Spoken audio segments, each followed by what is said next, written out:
this is Eunice, and I'm in the kitchen today to make some Christmas soap bar. It's going to be the Chauncey Christmas soap bar. I've already made a soap bar, and I never know how to hold these things. So I've already made the Christmas soap bar, and those I'm using myself, and I just made them so that I can go ahead and post them and show everybody soap bars. What I have on the stove right now is I have a pound of this is goat milk soap. This is goat milk base soap that I'm using, and this is the cucumber melon that I'm using. The scent of soap. This is mica. This is the red, and this is the green that I'm using. And that's going to give the soap a Christmassy color, which is what I'm looking for in my soap. And as you can see, this here was pretty nice. The colors and so forth came out pretty good. Okay, and what I have here, these are the mold, and these are individual molds here. And I have like 5 of these individual molds, which I'm going to be using. And then I have my alcohol here, which is what I'm going to be spraying on top to get the thin out. So let's get started. I've got everything laid out, and I'm ready to go.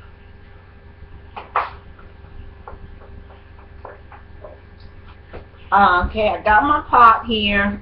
This is the soap base melt and everything. And what I'm going to do is I'm going to go ahead and prepare this base and so forth with the scent and everything. And then I'm going to prepare the molds with the color. This is going to be like a 1, 2, 3 thing because I'm not really doing a lot. But I want it to smell good, and I want this soap to look like Christmas. Look Christmassy. Okay, so I'm just gonna stir it up, and I probably, I don't know, I guess I will use the mixer to blend in the scent and all that. So let's get started here. I'm going to take the cucumber melon. I'm gonna take my little measuring tool here and get little scent. You don't want to put too much oil into this soap because what's going to happen is that it's going to come out when it cures. It's going to come out and so forth. So what I'm putting in here is like what is that? About, I guess, 2 ounces for this here. And this is like not even a half a bowl of soap base. So hopefully I did not put too much in there. I'm known to do that. So, okay, I'm just going to give a little stir, and then I'm just going to take it over here because my cord would not reach over here. So I'm going to have to move this to put it over here to blend the thing in. So,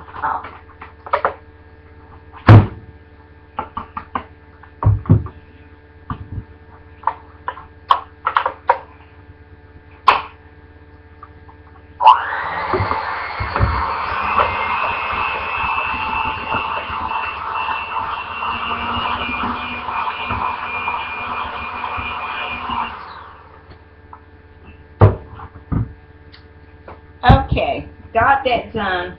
And normally I could just, you know, stir it in, but I don't want to, and I just want to make sure that this soap is nice and fluffy. The scent has blended in completely great. So now what I'm going to do is I'm going to set this to the side. And another thing too with this here base soap, the melt and pour base soap, it will start to cure right away, which means that it could get thick and so forth. So what I usually do is I'll go ahead, once I have a few minutes to do so, I go ahead and put it back on to keep it, you know, runny the way that I want it and so forth, instead of letting it cure. I'll start to cure in this bowl here. So what I'm going to do is it's already scented. I'm not going to do much more than that because when I was melting it, I went ahead and did a couple things to it, with adding different oils and so forth in, and the only thing left to do was to put the cucumber melon in. And the only other thing that I did put in here was actually 1/2 ounce vitamin E.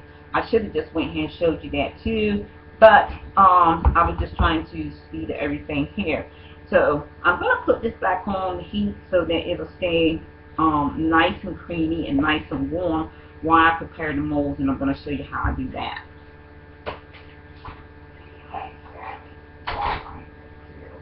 And turn it back on. Just turn it off. Don't turn it back on. Now, what I'm going to do with these soap molds so far, I'm going to go ahead and prepare these molds for the coloring.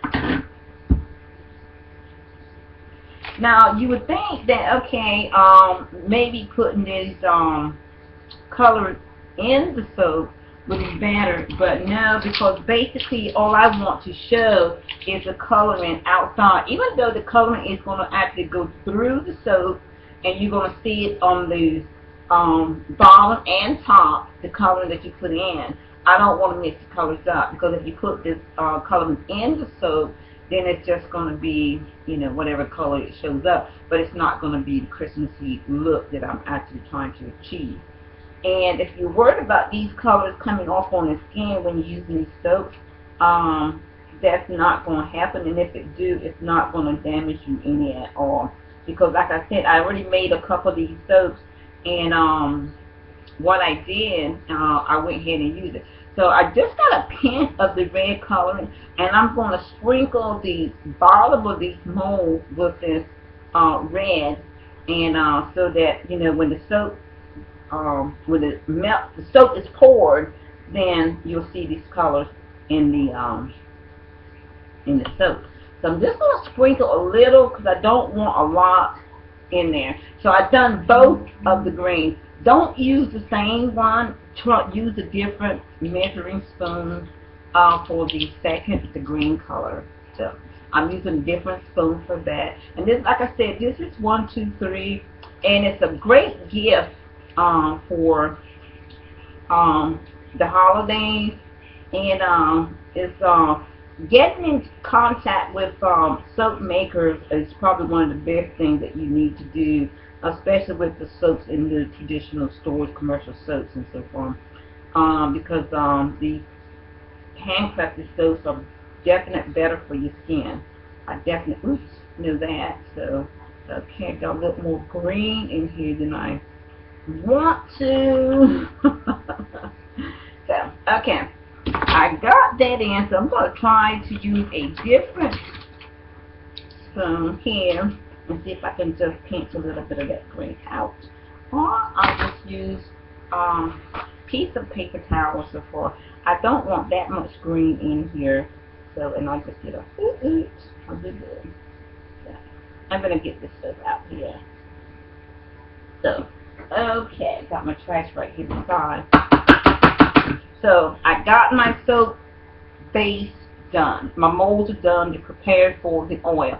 So I'm going to go back here and stir the oil up for a few more minutes and so forth. Make sure it's the way I want it in order for me to pour these molds. Now, once you pour these soap base into these molds, don't move it. Because if you do move it, then it's just going to upset the product. So let it cure, sitting right there, and then you just put it into your room wherever you want it and so forth overnight, and then the next day you just pop them out.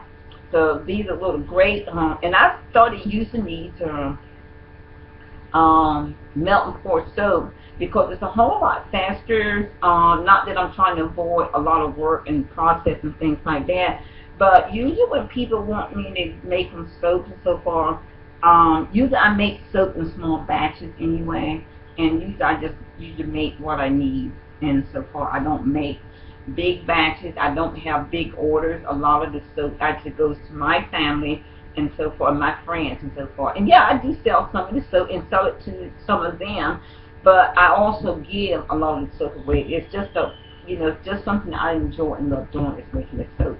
So let me check on the soap here and make sure. Oh, okay. So yeah, we have to stir it again, because again, like I said, it will start to curl. So I'll get that out in a minute. So what I'm doing now is remelting the soap that has started curing, and I'm stirring this up, and within seconds it'll be ready to actually do the pour. And I got this scented, and the heat does not evaporate the oil, the fragrant scent that's in it. It does not evaporate that. You still have it. Because you're only going to have it on the stove for only a few minutes. It's not going to be here for a long time where you have to apply more oils or more stuff to it.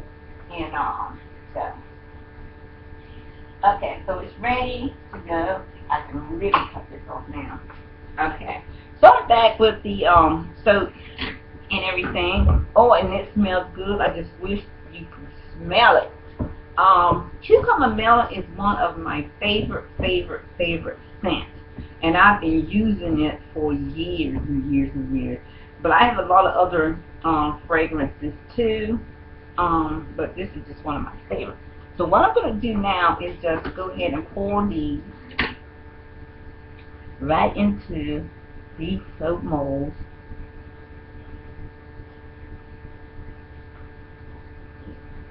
And don't let it overflow. So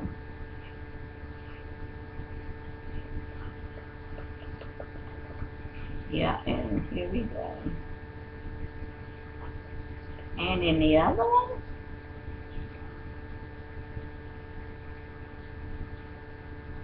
Yeah, just don't let it overflow. This is a smaller one here, so it should be okay. Okay. Yeah. Okay. And just a little bit more. Okay.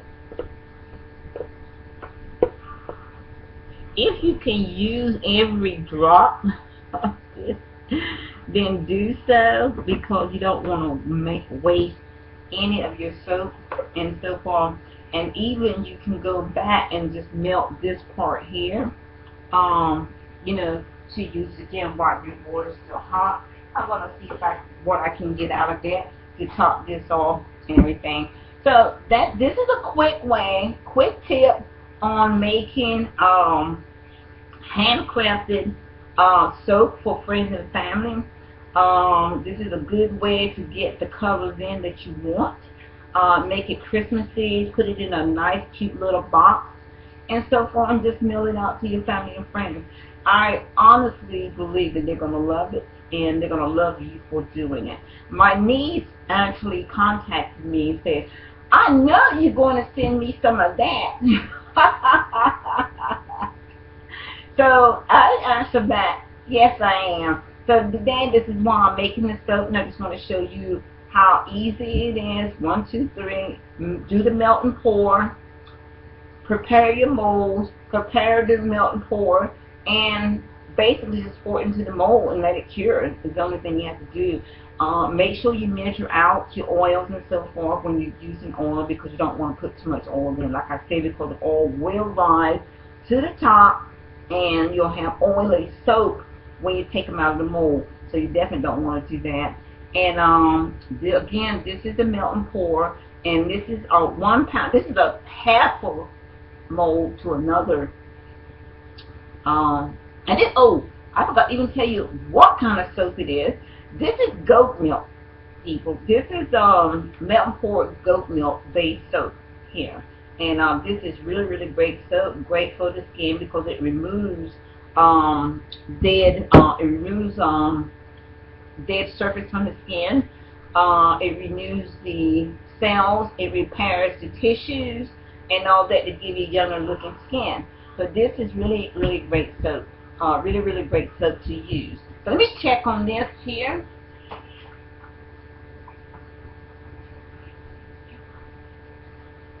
Yeah, I told you you'll get a little bit more out. So here, there we have it. So that is the final straw for the goat milk soap. And I thank you for watching, and I hope you either get into making handcrafted soap, or let somebody else, or go to one of the soap maker to get your handcrafted soap, because handcrafted soap are great. They're organic, great for the skin, no chemicals, or basically in them. And I know that a lot of them doing with lye, but you know it's very little and it's non-damaging to the skin. So I love it. I love using it. And I have dry hands and dry feet, so the soap's really good for that. Okay, thank you for watching, and bye.